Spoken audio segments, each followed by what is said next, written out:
Okay, here's a shot of the wheels on this thing. You can see the wheels bent. 3 of the 4 were bent. We found a pretty good deal on 4 wheels on eBay, and I'm going to show you what they look like.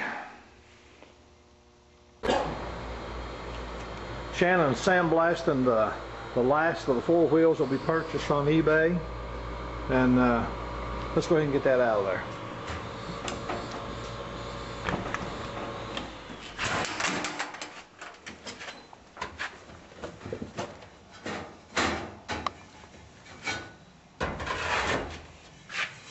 Okay, you can see we cleaned that up. We sandblasted all the recesses that will paint black, and we sandblasted it front and back.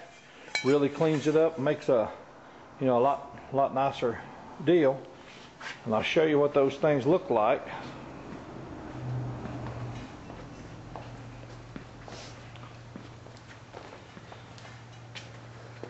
And there's 3 of them that we've finished. We've got the center caps in them.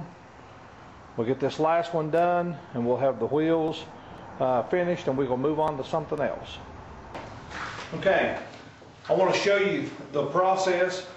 This wheel, it probably looks better on film than it does. It's got a lot of scratches in it. It doesn't look anything like the finished product. Where the glass bead machine sanded it, it's got a dull finish. I'm going to show you what we're going to do to this thing. The first thing we're going to do is we're going to take a palm sander. You've probably seen me use it before. It's got this foam intermediate pad and this 3000 grit sanding disc on it. And I'm just going to take a water bottle and I'm going to wet that.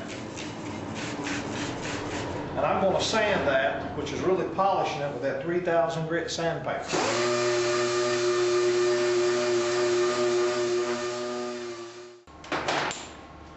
We're going to dry that just a little. We're not going to bother cleaning it because it's still got a lot of stuff to do to it. We found a new product. We used to do this with some different things. This is some polishing compound. Actually, I bought it at a place that sells over-the-road truck type stuff for big trucks.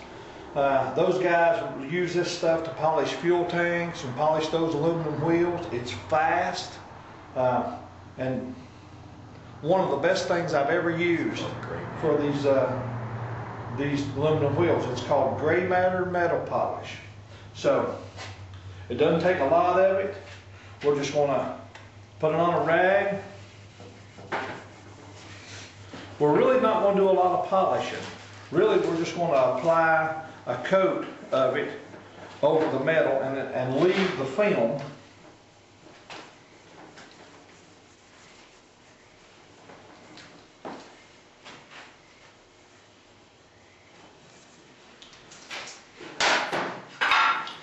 And then before that really has a chance to dry a lot, I'm going to take a buffer with a dry pad on it. You can see it's the color of it. It's filthy where we've done the other wheels, and I'm going to polish that.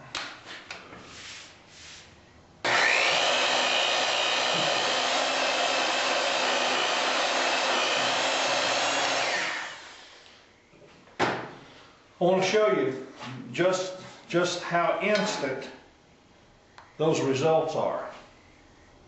So I want to finish it out.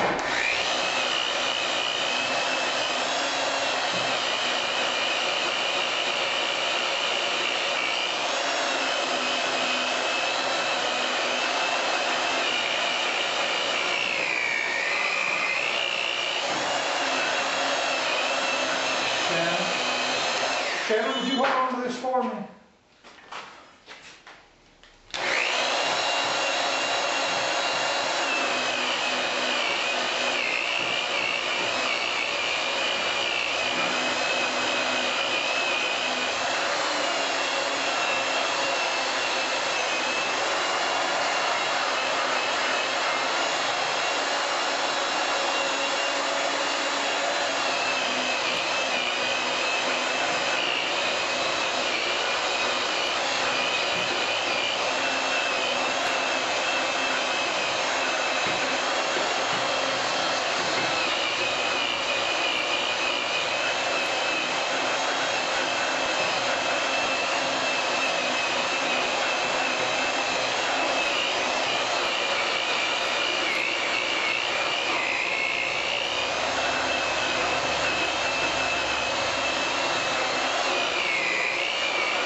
Okay.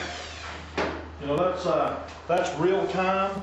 We've actually buffed on this 2 minutes, 3 minutes. It makes a marvelous looking wheel.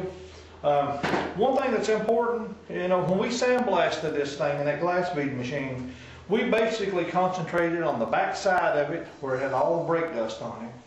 And then we sandblasted the paint that was in these recesses. But we really tried to stay away from the surface of this. A lot of sandblasting on this makes it pitted. It makes for a lot of hard sanding to try to get that back out and smooth it to polish it like this. So basically, you know, we sandblasted the back of it, we sandblasted these recesses, and then we sanded this with an ultrafine Scotch-Brite pad. So, you know, if you don't have access to a sandblaster, really you could Scotch-Brite this whole thing with ultra-light Scotch-Brite pad and use this buffing pad to polish it out and have the same results. The sandblaster just made it a little quicker to get the old paint out of the holes. So we're going to take a dry towel and we're going to take that same compound and we're just going to do the same thing again without the buffer, which is just to kind of clean up the residue and the buffing marks on it.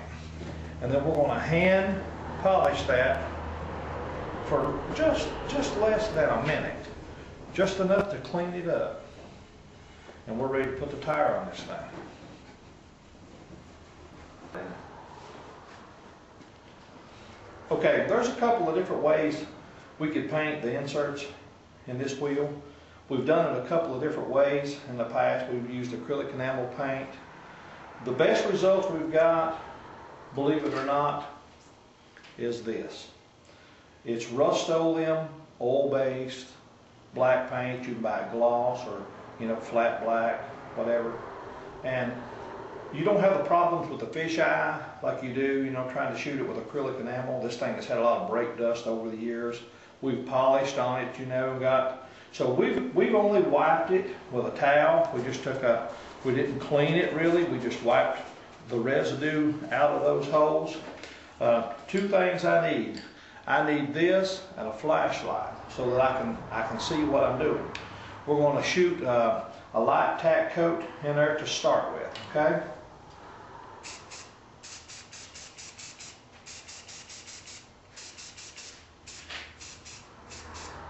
I'm using that flashlight to look down in the corners and be sure that I've got it all over, not missing a place.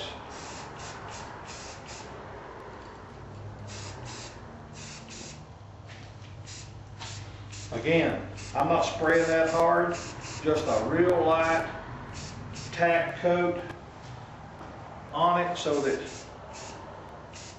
the next coat will stick.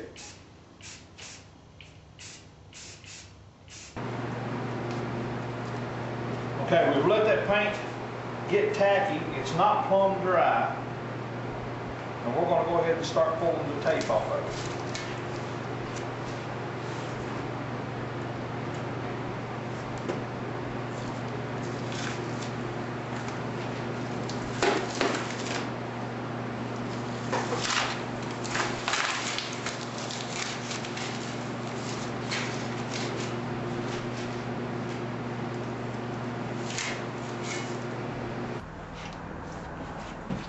Okay, we've let this paint dry for about a half hour.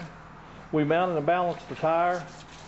Shannon's got the new center cap and a new valve cap on this thing, and it's ready to put on the car. That's the last of the 4 wheels, and we're going to move on to something else.